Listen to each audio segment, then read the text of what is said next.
পূর্ব আকাশের সূর্য উঠেছিল, মাথার উপরে এলো দুপুর বেলা। এইবার কোথায় গেছে গো? পশ্চিম আকাশে ডুবে গেছে, তাই না?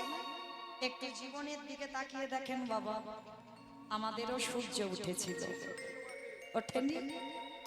সকালবেলা বাল্যকাল, তখন যখন সূর্য সকালে ওঠে তখন শান্ত ভাব, দেখবেন রোদ যখন গায়ে পড়ে অত কষ্ট হয় না, এটা সকালবেলা। আর যখন দুপুরবেলা সূর্য গায়ে পড়ে কি গো, এত তেজ, জ্বালা জ্বালা করে ওঠে গা।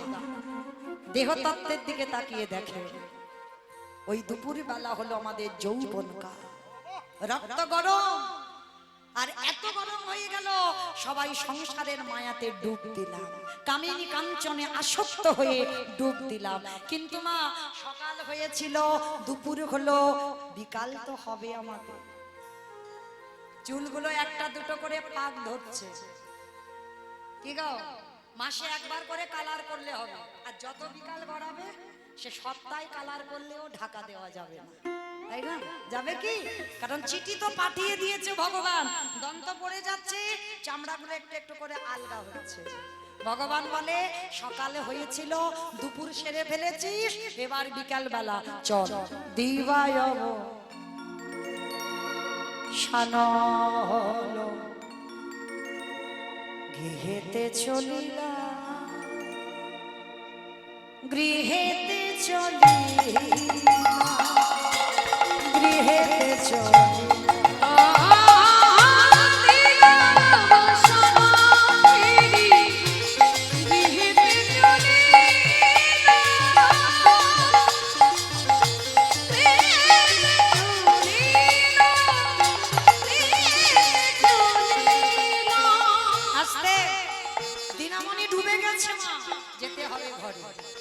চৈতন্য মহাপ্রভু আজকে গদাধর, অদ্বৈত, কালা কৃষ্ণদাস, বজ্ঞেশ্বর সবাইকে ডাক দিয়েছে, শ্রীবাস আর না, আর খেলা ভাল লাগছে না, সূর্য ডুবে গেছে, মা বসে বসে কাঁদবে আমার জন্য, আমার জন্য পথপানে চেয়ে আছে, চল দিবায় শানহ।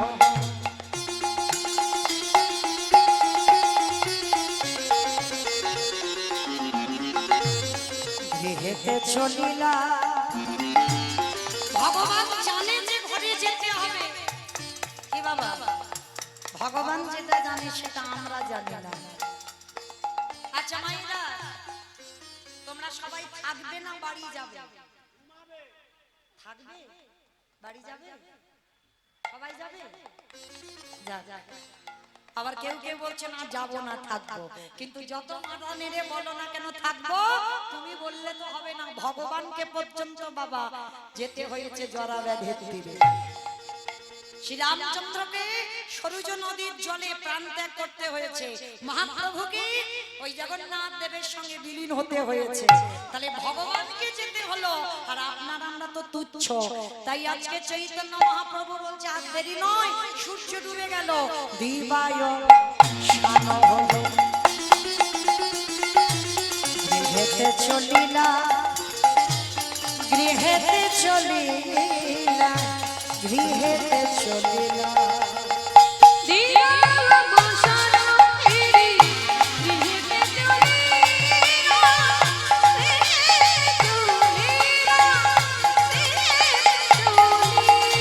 এবারে জননী চরণে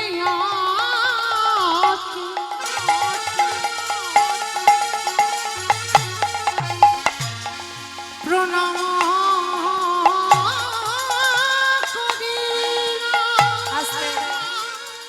এইবার একটা কথা বলি মা, হয়তো কোনো কুটুম বাড়ি যাচ্ছ বা কোনো আত্মীয় পরিজনের বাড়ি যাচ্ছ, যাবার সময় বাবা মা শ্বশুর শাশুড়ি গুরুজন আছে, প্রণাম করে যাচ্ছ, তাই তো? মা প্রণাম প্রণাম করো তো নাকি? সে বালাই উঠে গেছে, করো না? এত কীর্তন শুনছো, চৈতন্য হচ্ছে না? শেখাবে, সবাইকে শেখাবে। কোথাও যেতে গেলে কাউকে করো না করো, বাবা মা শ্বশুর শাশুড়ি যদি থাকে ওই দুটোকে আগে প্রণাম করতে হবে।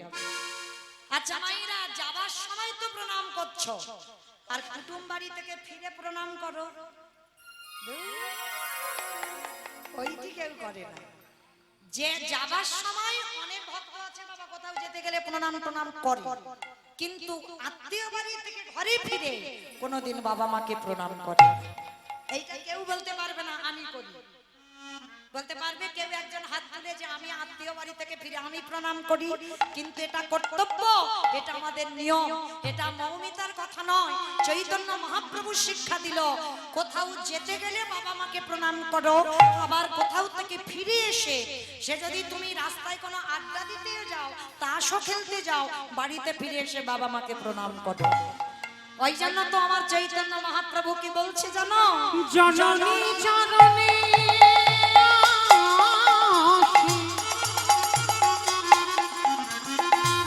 প্রণাম করিলাম, প্রণাম করিলাম, প্রণাম করিলাম।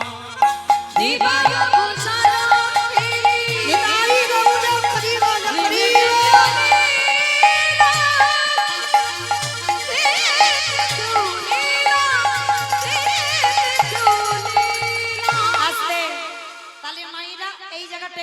বলি, মা কি বস্তু দেখেন, মা কি এমন বস্তু যেতে প্রণাম করতে হবে, আসতে প্রণাম করতে হবে, তাই না?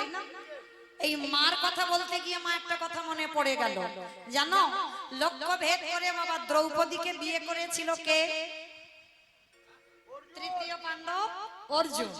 লক্ষ্য ভেদ করে বিয়ে করেছিল, কিন্তু বাবা পারত না, কোনদিন পারত না অর্জুন বিয়ে করতে। কারণ অর্জুনের থেকে বেশি ভালোবাসতো আমার মহাভারতে কর্ণ, সব থেকে বেশি ভালোবাসতো কর্ণ দ্রৌপদীকে। আর ভগবান চালাকি করে কি করেছিল জানো? কারণ এই কর্ণ ছিল সুতপুত্র, কর্ণ সুতপুত্র ছিল, সেটা দ্রৌপদী জানতো। কিন্তু দ্রৌপদী কর্ণকে ভালোবাসতো, কিন্তু সুতপুত্র বলে সভার মাঝখানে কর্ণকে অপমান করেছিল। যে একজন সুতপুত্র হয়ে তোমার এত বড় স্পর্ধা, তুমি কিনা আজকে লক্ষ্য ভেদ করে আমাকে গ্রহণ করবে? কর্ণের অভিমান হলো, দ্রৌপদী সভার মাঝখানে তুমি সবার সামনে আমাকে অপমান করলে, তবে আমি তোমাকে ছেড়ে দেব না। তুমি যখন সভার মাঝখানে আমাকে অপমান করেছো, আমি তোমাকে অভিশাপ দিলাম, কোনো না কোনো দিন আমার মতো করে তোমারও এই রকম সভার মাঝখানে অপমানিত হতে হবে, হবে, হবে। ওই জন্য তো বাবা দুঃশাসন বক্ষের কাপড়টা ধরে টানলো, গুরু সভার মাঝে পাঞ্চালীকে বস্ত্র হরণ করা হলো। শুধুমাত্র কর্ণের এই চোখের জলে ভগবান করতে বাধ্য হয়েছিল। তাহলে এই লক্ষ্য ভেদ করে বিয়ে করা হলো। আর বিয়ে করে বাবা যখন আনলো অর্জুন, মা কুন্তি তখন অসুস্থ ছিল। অমাইরা এই জায়গাটা বড় মজার ব্যাপার। অর্জুন এসে বলছে, অমা মা গো তোমার জন্য কি এনেছি দেখো। তা কুন্তি অসুস্থ ছিল, পিছন ঘুরে ঘুমাচ্ছিল, বলছে বাবা যাই আনিস না কেন তোরা পাঁচে ভাই ভাগ করে নে। ও মা তুমি আমার দিকে তাকিয়ে দেখো আমি তোমার জন্য কি এনেছি। মা কুন্তি রেগে গিয়ে বলছে, অপদার্থ, আমি এতবার করে বলছি তুই শুনতে পাচ্ছিস না? যাই আনিস না কেন তোরা পাঁচে ভাই ভাগ করে নে। দুবার হয়ে গেল। আবার অর্জুন বলছে, ও মামা তুমি আমার দিকে তাকিয়ে দেখো কি এনেছি তোমার জন্য। আচ্ছা বাবা এই জায়গাটা কি অর্জুনের ভুল হয়নি? অর্জুন যদি একবার বলতো মা তোমার জন্য আমি বৌমা এনেছি, এইটা বললে মিটে যেত। কিন্তু বেটা ওইটা বলছে না, বারবার বলছে মা তোমার জন্য কি এনেছি দেখো। মা কুন্তি তিনবারের বেলায় রেগে গিয়ে বলল, শোন এক্ষুনি যদি আমি রেগে যাই আমি তোকে অভিশাপ দেব। বারবার বলছি তুই শুনতে পাচ্ছিস না? যাই আনিস না কেন তোরা পাঁচে ভাই ভাগ করে নে। দ্রৌপদীর হাতটা ছেড়ে দিয়েছে। আর যেই দ্রৌপদীর হাতটা ছেড়ে দিয়েছে, অর্জুন আমার যুধিষ্ঠির কাছে গিয়ে বলছে, দাদা মা যখন বলেছে আজকে থেকে দ্রৌপদী আমাদের পাঁচজন। বলে আরে তোর মাথা ঠিক আছে তো? বলে কেন দাদা? মা তো বললো। বলে মা তো না দেখে বলেছে, মা তো দেখে বলেনি। সেই সময় আমার কৃষ্ণ দয়াময় এসে হাজির। কৃষ্ণ তুমি অর্জুনকে বোঝা, দেখো ও কি বলছে। ও বলছে নাকি দ্রৌপদী আমাদের 5 ভাই, সম্ভব কি? ভগবান করজোর করে বললেন, যুধিষ্ঠির দাদা, মা যদি প্রকৃত মন থেকে কিছু কথা বলে, তাহলে মায়ের কথার উপরে আমার ভগবানের কথা সাজে না। কি বাবা, ভগবান পর্যন্ত নত হলো মায়ের কাছে। মা যখন বলেছে আজকে থেকে দ্রৌপদী 5 জনে, এমন সময় বাবা সর্বঘাটের কাঁঠালি কলা, বলো তো সে কে? নারায়ণ নারায়ণ। ও ঠাকুর, তোমার কি মাথা খারাপ? একটা বউ আর 5 ভাই, তুমি ভাগাভাগি করে দিলে না, কার কাছে কি রকম থাকবে, কতদিন করে থাকবে, নালে তো ঝগড়াঝাটির সীমা থাকবে না। দেখেছো, এর মাথায় সবসময় এই সব বুদ্ধি চলে। তা ভগবান বলছে, নারদ এই বিধানটা তুমি ঠিক করে দাও। নারদ বলছে, ঠিক আছে আমি ঠিক করে দিলাম। যে ভাইয়ের ঘরে দ্রৌপদী থাকবে, সেই ভাইয়ের ঘরে যদি অন্য কোনো ভাই প্রবেশ করে, তাকে একাকী 12 বৎসর যেতে হবে বনবাস। কি বিধান হলো? একজনের ঘরে, মানে যুধিষ্ঠির ঘরে যদি দ্রৌপদী থাকে, বা ভীমের ঘরে যদি দ্রৌপদী থাকে, যদি নকুল সহদেব বা ভীম কেউ যদি যায়, অন্য কোনো ভাই গেলে তাকে একাকী 12 বৎসর বনবাসে যেতে হবে। হয়েছিল বাবা, একজনকে যেতে হয়েছিল, কে? তৃতীয় পাণ্ডব অর্জুন। 12 বছর বনবাসে যেতে হলো। যে লক্ষ্য ভেদ করে দ্রৌপদীকে বিয়ে করলো, সেই দ্রৌপদী দেখতে পেয়েছিল যুধিষ্ঠির সঙ্গে, আর দেখার অপরাধের জন্য আজকের অর্জুনকে যেতে হয়েছিল বনবাস। আর বনবাসে গিয়ে একটা মেয়েকে বিয়ে করেছিল, যার নাম ছিল চিত্রাঙ্গদা। চিত্রাঙ্গদার গর্ভে অর্জুনের ঔরসে একটা পুত্র সন্তান হয়েছিল, যার নাম হলো সূর্যের মতো তেজ, সূর্যের মতো জ্যোতি, যার নাম ছিল মহাভারতে বব্রুবাহ। আর এই বব্রুবাহনের হাতে অর্জুনকে মরতে হয়েছিল। বাবা, এটা একটা লীলা আছে, শেষ বললে সারা রাতে আর শেষ হবে না, ও হতেই থাকবে। তো যাই হোক, আবার কোনোদিন দর্শন হলে তবে সেই দিন আলোচনা হবে। তাহলে মায়েরা, এই যে মা কি বস্তু, তাহলে বোঝা গেল। এইবার চৈতন্য মহাপ্রভু ঘরে ফিরেছে, আর যেই না ঘরে ফিরেছে, আজ নরহরিকে ডাকলো।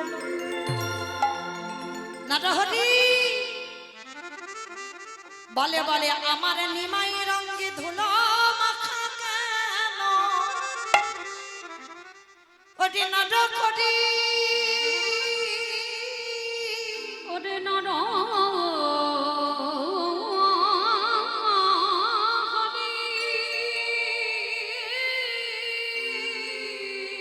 কে আমার নিমাইয়ের গায়ে ধুলো মাখিয়েছে? আমার ভগবানকে কেউ ধুলো মাখিয়েছে? বলে না। কখনো রাধা ভাব, কখনো কৃষ্ণ ভাব, রাধা কৃষ্ণ একাত্মা দুই দেহ ধরি, অনন্য বিলাস রস আস্বাদন করি।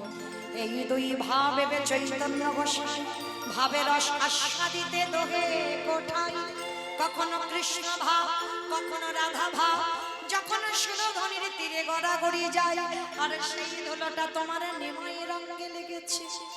নরহরি আজকে সেই অঙ্গটা যখন দেখছে, চারিদিকে নিমাইয়ের গায়ে ধুলো মাখা। আজকে লীলার পাশে দাঁড়িয়ে বৈষ্ণব মহাজন বলে উঠলেন, ধুলায় ধূসর অঙ্গ, গদ গদ ভা, গদ গদ ভা,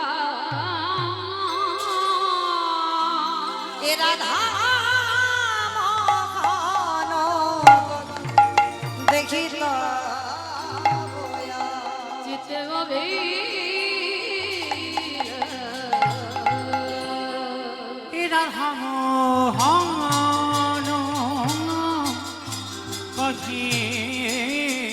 এইবার লীলা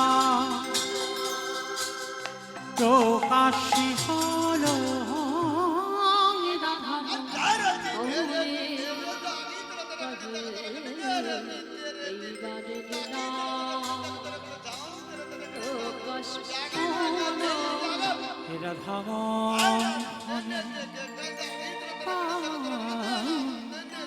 এইবার লীলা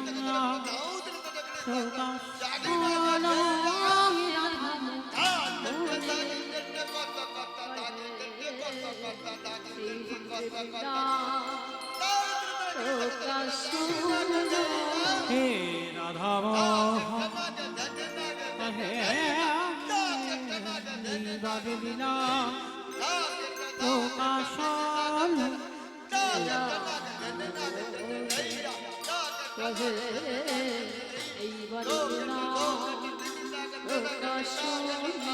এই রাধা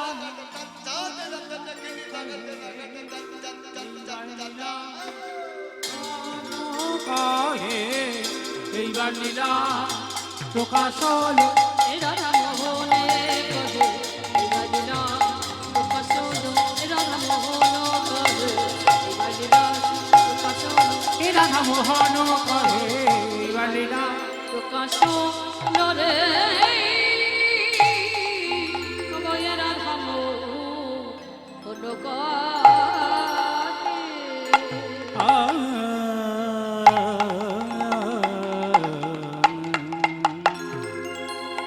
শ্রীকৃষ্ণের যাতে কো খেলা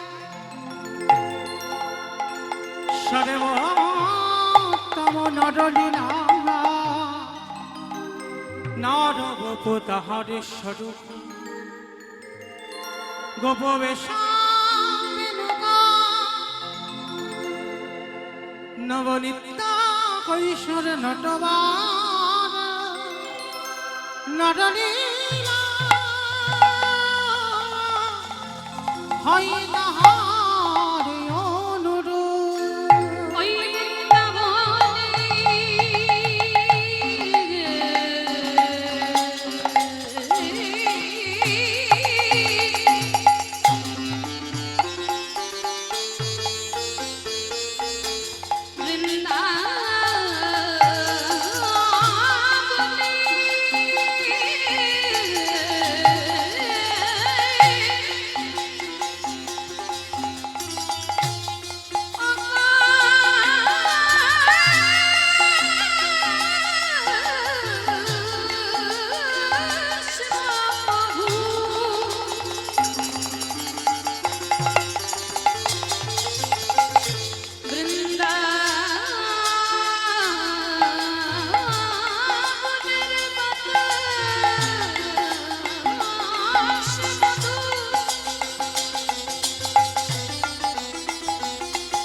आदरेणुमवेक्षसा या संहरि कतत गीतं प्रणति भुवनतया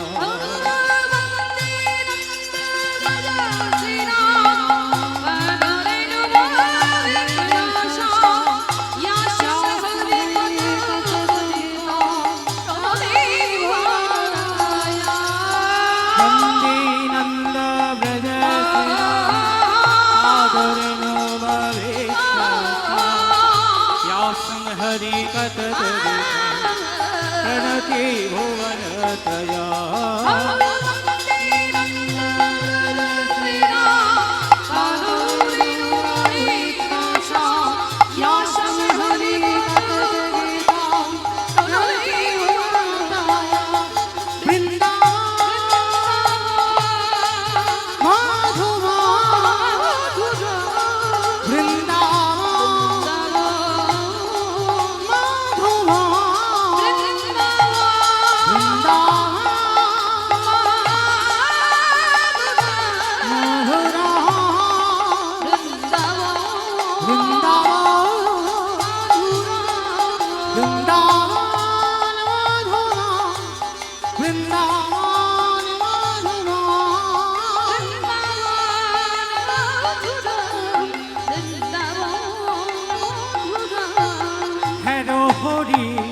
নয়ন ভরি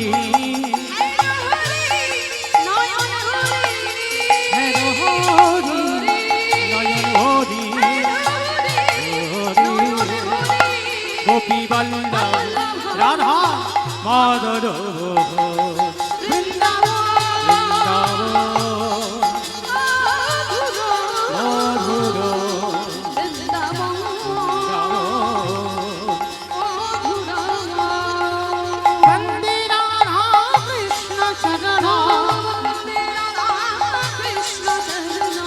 वन्दे राधा कृष्ण चरण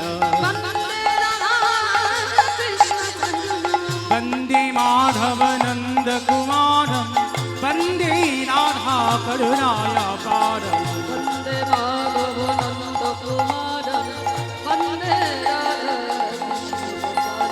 वन्दे राधा कृष्ण चरण वन्दे राधा कृष्ण चरण परमानन्द कयति स्वयं ललिता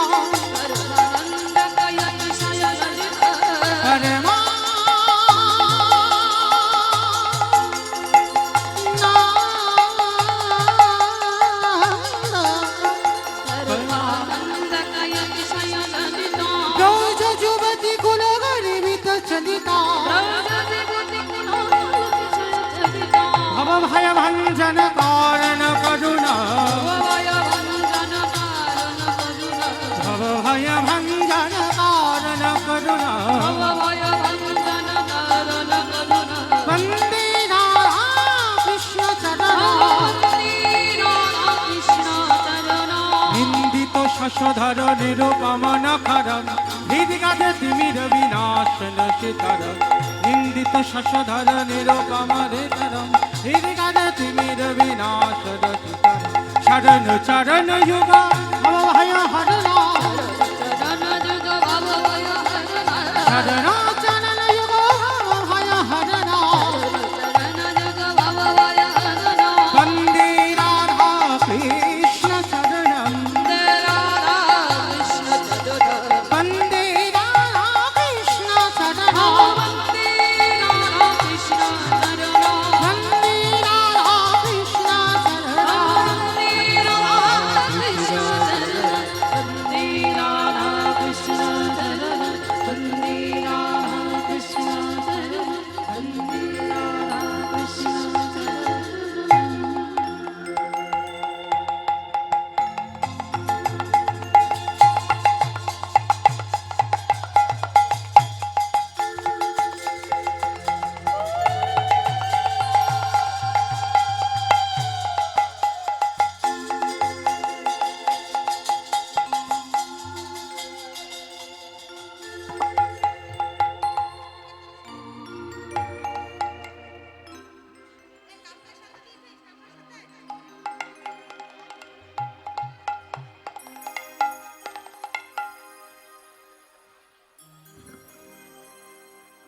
জয় রাধে।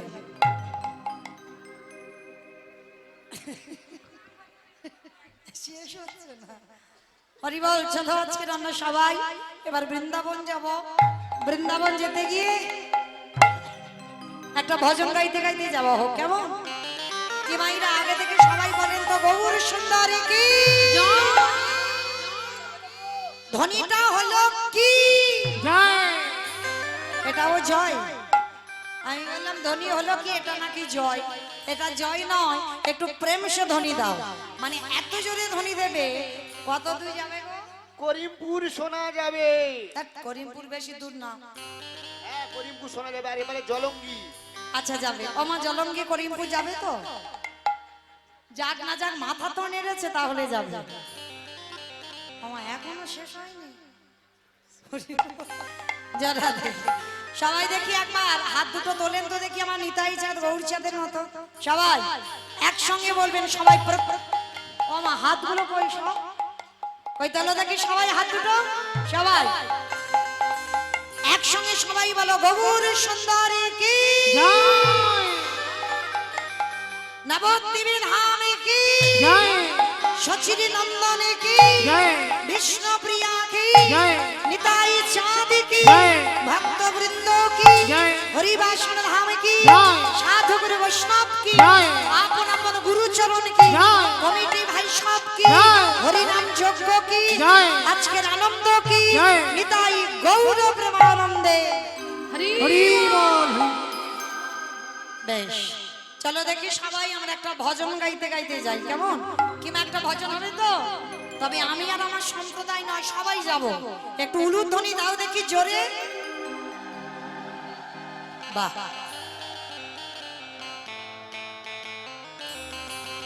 সুরধ্বনির কিনারায় সোনার নুপুরি দিয়া পায় নাচে নগরী গা। উলুধ্বনি উলুধ্বনি। সুন্দর গৌরাঙ্গ রায় ওই সুরধ্বনির কিনারায় সোনার নূপুর দিয়া পায় নাচে না মরিব সুন্দর গৌরাঙ্গরায়। আরে সুরধ্বনির কিনারায় সোনার নুপুর দিয়া পায় নাচে না গরি গো সুন্দর গৌরাঙ্গ রায়। ওই সুরধ্বনির কিনারায় সোনার নূপুর দিয়া পায় নাচে না মরিব সুন্দর গৌরাঙ্গরায়। ও নাচে সুন্দর, নাচে সুন্দর, নাচে সুন্দর গৌরাঙ্গ রায় নাগরি গো সুন্দর গৌরাঙ্গ রায়। ওই সুরধ্বনির কিনারায় সোনার নূপুর দিয়া পায় নাচে না মরিব সুন্দর গৌরাঙ্গরায়।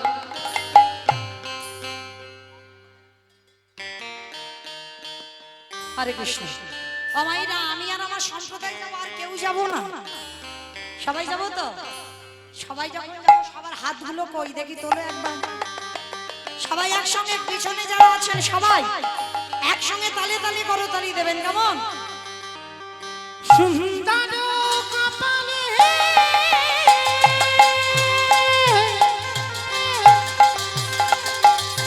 সুন্দর তিলক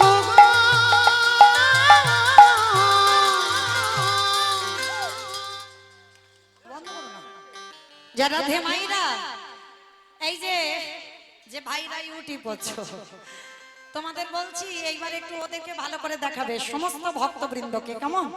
কারণ অনেকক্ষণ আমাকে একা দেখিয়েছো, কারণ আমার সঙ্গে বাবা এরা তো দুদিন পরে মোবাইলে দেবে, সবাই ঘরে বসে বসে দেখতে পাবে আপনাদের এই গ্রামের কীর্তন। তাহলে ওদের জন্য যখন সব সময়ের জন্য দেখা যাবে, তখন বোঝা যাবে কার হাত উঠেছিল আর কার ওঠেনি, কেমন? তোমরা ক্যামেরাগুলো সব ঘুরিয়ে দাও ওইদিকে, সবাই তোলে দেখি হাত, সবাই প্রত্যেকে একসঙ্গে তালে তালে করো তালি। সুন্দর কপালে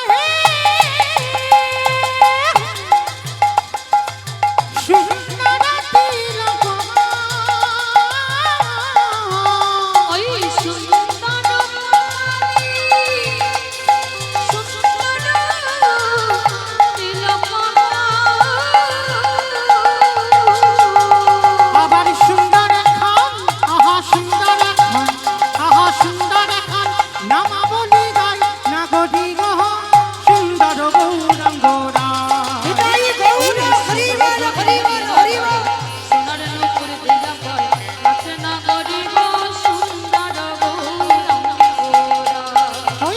সুরধুনির কিনারায় সোনা নুপুর দিয়া পায় নাচে না গদি গো সুন্দর গৌরাঙ্গ রায়। প্রেম সে বলো রাধা রানী কি আমা হয়েছে ধ্বনিটা রাস্তার উপর উঠেছে দূর কারো ধ্বনি ওঠেনি। আচ্ছা মা এই গ্রামটার নাম কি? তারাপুর। আচ্ছা এই তারাপুরে শাশুড়ি বৌমাতে ঝগড়া টগড়া হয় না? হয়, এখানেও হয়। ওমা নদিয়াতেও নাকি শাশুড়ি বৌমা ঝগড়া হয়। আমি জানি আমার ডায়মন্ড হারবারে হয়, এখানেও হয়। আচ্ছা এই তারাপুরে যখন শাশুড়ি বৌমাতে ঝগড়া হয় যে গলাটা বার হয় একটু বের করো তো দেখি সবাই, একটু জোরে বলবে কেমন? বলো রাধা রানী কি। তার মানে ঝগড়া হয় বাবা।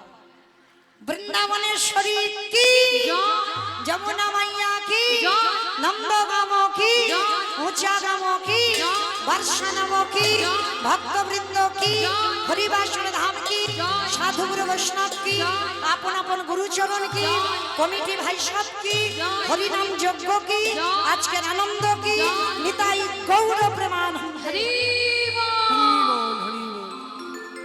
চলুন আজকে আমরা এইবার বৃন্দাবনে যে পৌঁছালাম, তবে মায়েরা সিরিয়াল টিরিয়াল দেখো তো? বাহ! আচ্ছা কতক্ষণ করে সিরিয়াল হয়? আধ ঘন্টা। আধ ঘন্টা হয়? কতক্ষণ হয়? হ্যাঁ 15 মিনিট বা 20 মিনিট এরকম। আর 15 মিনিট কি হয়? অ্যাডভার্টাইজ হয়। ঠিক তদ্রুপ এই কথাটা বলার একটাই কারণ, এই যে এতক্ষণ আমি কীর্তন গাইছি 15 মিনিট একটু অ্যাডভার্টাইজ নেব কেমন? কারণ হয়তো শুনতে ভালো লাগে না, কিন্তু বাবা অ্যাডভার্টাইজ গুলো দেখতে হয়। সিরিয়ালটা খুব জমে গেল, দুম করে এমন একটা অ্যাডভার্টাইজ দিল বাবা, ভালো লাগছে না কিন্তু বসে থাকতে হবে। কেন? ওই কোম্পানিগুলো তো সিরিয়ালটা চালাচ্ছে, তাই না? ভালো না লাগলেও বসে থাকতে হবে। ঠিক তদ্রুপ এই যে বাবা এতক্ষণ কীর্তন হলো, যে কমিটি দাদা ভাইরা এত পরিশ্রম করে এত সুন্দর হরিবাসরটা সাজিয়েছে, তাদের জন্য একটু আপনাদের কাছে আমার বিনীত নিবেদন। ভালো না লাগলেও বলেছি শুনতে হবে কেমন? 15টা মিনিট একটু সময় দিতে হবে। তো আপনি প্রথমেই হরিবাসরে দাঁড়িয়ে বলেছি অনেক কষ্ট করে অনেক মাধুকরী করে এই হরিনামের যজ্ঞটা তৈরি করেছেন আমার কমিটি দাদা ভাইরা। তার জন্য আপনাদের মতো ভক্ত চরণে আমার একটা নিবেদন আছে। আমার কমিটি দাদা ভাইদের হয়ে আপনাদের চরণে আমি একটু ভিক্ষার পাত্র নিয়ে দাঁড়িয়েছি, একটু ভিক্ষার আঁচল নিয়ে দাঁড়িয়েছি। যার যেমন সামর্থ্য, যার যেমন ক্ষমতা আছে, আপনারা একটু আমার ভিক্ষার আঁচলে একটু ভিক্ষা দিয়ে যাবেন। যারা দেব পিন্টু এসেছে বাবা নরসিংহপুর থেকে, ও প্রত্যেক আসরে কিছু না কিছু দেয়, 20 টাকা একটু লজেন্স আমার গোবিন্দ সেবার জন্য একটু দিয়েছেন। তো মাইরা অবশ্যই করে যারা যারা বেশি কিছু পারবেন, কারণ নিশ্চয়ই বাবা এই পৃথিবীতে টাকা জমাতে গেলে নমিনও রাখতে হয়, কিন্তু আমার গৌরহরির ব্যাংকে কেউ যদি 1 টাকা দেয় তার জন্য কোনো নমিনর দরকার হয় না। আমার গৌরহরি শেষের দিনে আপনার সামনে অর্জুনের মতো ঢাল হয়ে দাঁড়াবে। তো যাই হোক, আপনাদের কাছে আমার একটা নিবেদন, যার যেমন সামর্থ্য আছে যদি একটু বেশি কিছু পারেন আমার ভিক্ষা না চলে একটু দিয়ে যান আমার গোবিন্দ সেবা ভক্ত সেবার জন্য। কি নাম? কি নাম দাদা ভাই? তপন মন্ডল মহাশয়, তিনি আমার গোবিন্দ সেবার জন্য হরিনাম যজ্ঞের অনুষ্ঠানে 200 টাকা আজকের গোবিন্দ সেবায় দিয়েছেন। আমার রাধারানীর কাছে প্রার্থনা করব আমার রাধারানী যেন ভক্তের সকল মনোবাসনা পূর্ণ করে দেন। নিতাই গৌর প্রেমানন্দে হরি বল। আমাইরা ধীরে ধীরে আপনাদের কাছে আমি ভিক্ষার আঁচল নিয়ে দাঁড়িয়েছি। কি নাম মায়ের? নাম বলা নিষেধ মায়ের। যাই হোক, আমার সঙ্গে সঙ্গে যারা যারা দান করছেন, আমার এই ভাইরা যারা যারা ইউটিউব করছে, অবশ্যই তো তাকে পৃথিবীর আমার শুধু এই ভারতে নয়, ভারতের বাইরে বাংলাদেশের ভক্তরা দেখবে যে আমার ইন্ডিয়ার ভক্তরা গোবিন্দ সেবায় এত কিছু দান করে। তো যাই হোক, কেউ কেউ একটু আগিয়ে আসেন। এক দিদি ভাই 100 টাকা দিয়েছেন আমার প্রভু সেবার জন্য।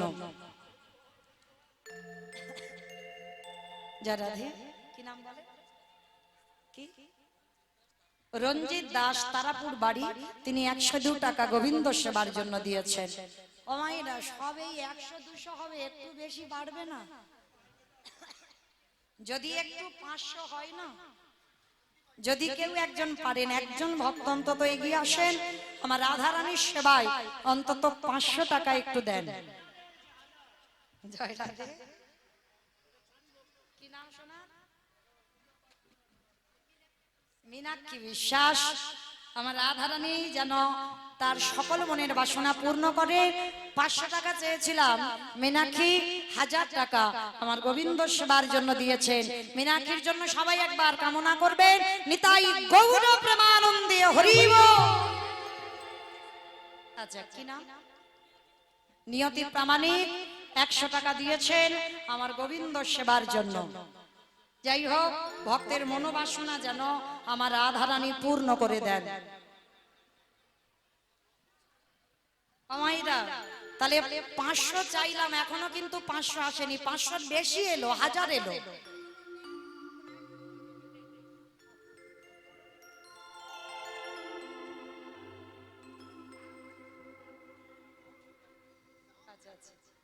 জয় রাধে। আমার মা প্রতিদিন আমাকে মোবাইলে দেখে, বড় টিভিতে দেখে, তাই মনের আশা ছিল আমাকে সামনে থেকে দেখবে, তাই আশা পূর্ণ হয়েছে। এখন কিছু ভালো বেশি আনেনি তো, আবার পরবর্তী দিনে যখন আসবে তো গোবিন্দ সেবার জন্য কিছু দেবেন। প্রেম সে বলো নিতাই গৌর প্রেমানন্দে হরি বল।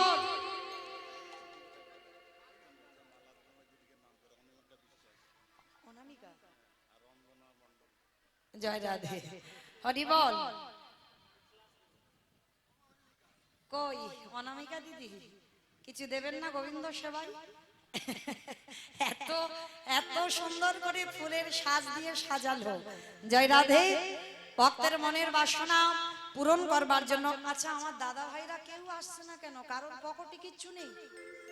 হ্যাঁ, কেউ যদি আসেন একটু আগিয়ে, কারণ আমার গোবিন্দ সেবায় আমার জন্য নয়, কমিটি দাদাদের জন্য নয়। আর এক দিদি ভাই 50 টাকা দিয়েছেন আমার গোবিন্দ সেবার জন্য। জয় রাধে। যারা আসবেন একটু তাড়াতাড়ি আসবেন। আমার চিন্তা ভাবনার কিছু নাই, এটা তো কোনো আজে বাজে জায়গায় দিচ্ছ না, ভগবত সেবাই দিচ্ছ। আর এক দিদি ভাই, কি নাম বলে? আর এক দিদি ভাই এসেছেন, 100 টাকা দিয়েছেন আমার গোবিন্দ সেবার জন্য। নাম বলা নিষেধ, তবু সবাই দেখতে পাচ্ছেন, ভক্তের মনোবাসনা যেন পূর্ণ হয়ে যায়। আর এক ছোট্ট মেয়ে 50 টাকা দিয়েছেন গোবিন্দ সেবার জন্য। ওই ছোট্ট মেয়ে যেন বড় হয়ে কৃষ্ণ ভক্ত হতে পারে। আমা 500 টাকা আসবে না? জয় রাধে। বলেন, একটু বলেন। বেশ, মা দাদা দুজনেই মারা গেছে, গোবিন্দ চরণ যাতে পায়। 500 টাকা এক দিদি ভাই দিয়েছেন গোবিন্দ সেবার জন্য। আর এক বোন এসেছে, 100 টাকা দিলেন। কি নাম বলো? দীপ্তি সরকার। তিনি এসেছেন, 100 টাকা দিয়েছেন গোবিন্দ সেবার জন্য। ঝটনা মন্ডল, তিনি 100 টাকা দিয়েছেন আমার গোবিন্দ সেবার কাজে। হরি বল। কমাইরা একটু লাল মতো আসবে না, একটু বড় মতো?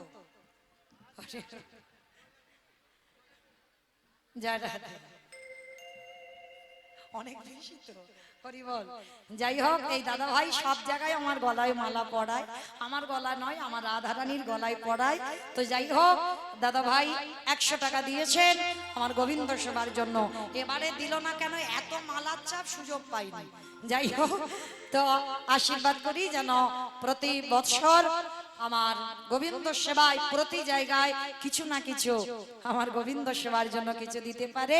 প্রেম সেবা সবাই বলো নিতাই গৌর প্রেমানন্দে হরি বল।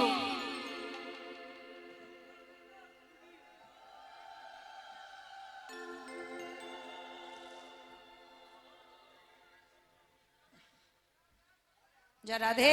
আর এক দিদি ভাই, কি নাম? রেখা মন্ডল।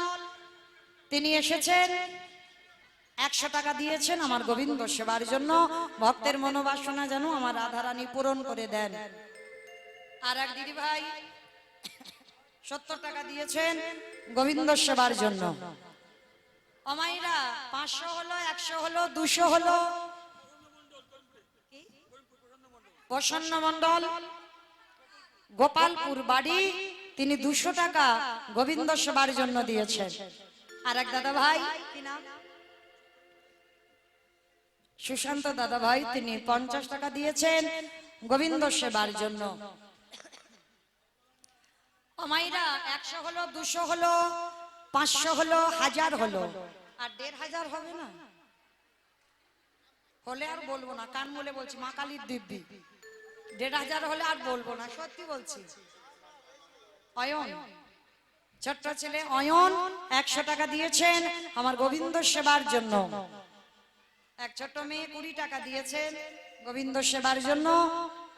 মায়েরা, এতজন ভক্তের মধ্যে একজন কেউ নেই যে আমার গোবিন্দ সেবার জন্য অন্তত 1500 টাকা দেবে। আর 1500 নাই হোক, ওইটা 1000 হোক, হলে আর বলবো না, সত্যি আর একবারও বলবো না। যদি একজন ভক্ত কেউ আগিয়ে আসে আমার গোবিন্দ সেবার জন্য 1000 বা 1500 টাকা, একটু কৃপা করে, এত দাদা ভাই, বাবা ঠাকুর ভাইরা, দিদি ভাইরা, বৌদিরা, বোনেরা এতজন আছেন, কেউ অন্তত আমার গোবিন্দ সেবার জন্য একজন অন্তত এগিয়ে আসেন। কারণ আপনারা যদি হাত না বাড়িয়ে দেন তাহলে এত বড় বড় অনুষ্ঠান চালানো অসম্ভব। তার জন্য আপনাদের কাছে এই কীর্তনীয় মৌমিতা ভিক্ষার আঁচল পেতে দাঁড়িয়ে আছেন। আমার জন্য নয়, আমার কমিটি দাদা ভাইদের জন্য নয়, আমার প্রভু সেবার জন্য, হরির নামের জন্য একটু ভিক্ষার আঁচল পেতেছি। আবার সেই কাল সকালবেলা আপনাদের সঙ্গে দেখা হবে, কুঞ্জবর্ণ লীলা যখন গাইব, তখন এতটা জ্বালাবো না। এখন একটু যদি কৃপা করে কেউ পারে 1000 টাকা বা 1500 টাকা, এই আশা পূর্ণ হলে আমি 9টা পর্যন্ত আছি। 9টার মধ্যে একজন ভক্ত অন্তত আসবেন 1000 টাকা আমার গোবিন্দ সেবার জন্য দিতে। কেমন? এইটা মনের বড় ইচ্ছা, আমার ইচ্ছা নয়, আমার রাধারানীর ইচ্ছা। কারণ আমার বিশ্বাস এই উত্তর গোষ্ঠ লীলাতে আমার রাধারানী তার মনের বাসনা পূরণ করবেই করবে। কারণ এই অষ্টকালী লীলা চলাকালীন যদি কোনো ভক্ত একবার মনে প্রাণে আমার রাধারানীর কাছে কিছু চায়, আমার রাধারানী ভক্তের আশা পূর্ণ করে দেন। আর যারা যারা আসতে পারবেন না তাদের জন্য আমার কমিটি দাদা ভাইরা যাবেন, প্রত্যেকের কাছে যাবেন, যার যেমন সামর্থ্য, ওইটা একটু চালাও না, যার যেমন সামর্থ্য, যার যেমন ক্ষমতা, আপনারা তাদেরকে দেবেন, আঁচল ভরিয়ে দেবেন, যার যেমন সামর্থ্য আছে। আমার দাদা ভাইরা প্রত্যেকে আপনাদের কাছে যাবেন, প্রত্যেকে আপনাদের কাছে যাচ্ছে। আপনারা যেমন পারবেন তেমন আমার দাদা ভাইদেরকে একটু দান করবেন। আর যদি কেউ পারেন, আমি 9টা পর্যন্ত আছি। কি নাম বলো?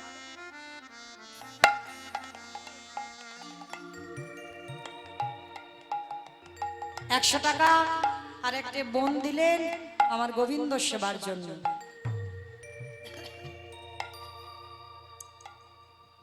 যারা রাধে, আর যারা আসতে পারছেন না তাদের কাছে আমার এই ছোট্ট বোনেরা যাচ্ছে, সবাই কিছু না কিছু অন্তত দেবেন বাবা।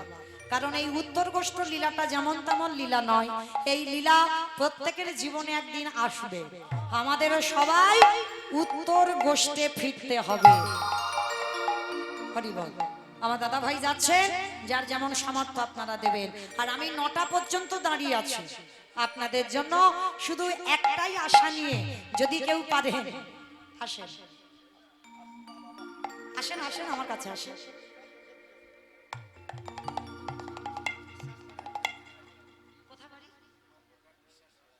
গোপালপুর ঘাট ইন্দ্রজিৎ বিশ্বাস, তিনি এসেছেন গোপালপুর ঘাট থেকে, প্রামাণিক ইন্দ্রজিৎ প্রামাণিক।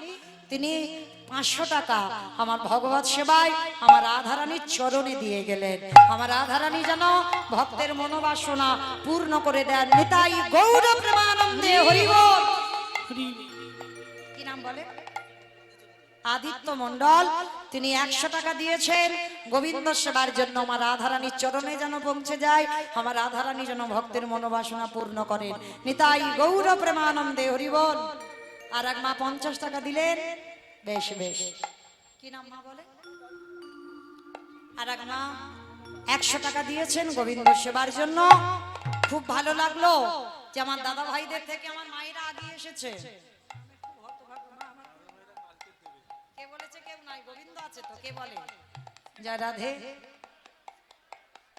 এই জগতে যার কেউ থাকে না তার আমার গোবিন্দ থাকে। ছেলে নাই স্বামী নাই তো কি হয়েছে, ভগবানের চরণ যদি কেউ একবার আশ্রয় করে শেষের দিনে সে স্বামী সে সন্তান হয়ে দাঁড়ায়। নাম বলা নিষেধ, নাম নিতে ইচ্ছুক নয়। 100 টাকা দিয়েছেন গোবিন্দ সেবার জন্য। আর এক ছোট্ট ছেলে 20 টাকা দিয়েছেন ভগবত সেবায়।